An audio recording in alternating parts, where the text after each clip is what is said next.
সংখ্যালঘু নির্যাতনে দলের কেউ জড়িত না থাকলেও জামায়াতে ইসলামীকে জড়িয়ে অপপ্রচার করা হয় বলে মন্তব্য করেছেন দলটির আমির ডক্টর শফিকুর রহমান।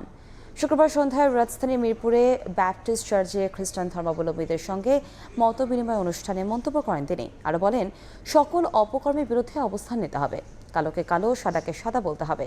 কেউ অপকর্ম করলে সে কোন দলের বা কোন ধর্মের তা দেখা হবে না। জামায়াতে ইসলামী সম্পর্কে কিছু অপপ্রচার আছে। ধর্মীয় সংখ্যালঘু সম্প্রদায়ের মানুষেরা ক্ষতিগ্রস্ত হন, আক্রান্ত হন। আমরা ফিরিস্তা নই, ভুল ত্রুটি কেউ করতেই পারে, কিন্তু আমাদের সংগঠন সামগ্রিকভাবে এই অপকর্মে জড়িত নয়। বিভিন্ন ধর্মের ভাইদের সাথে যখনই দেখা হয় আমি বলি যে আপনারা সাহস একটু করেন, একটু করতে হবে।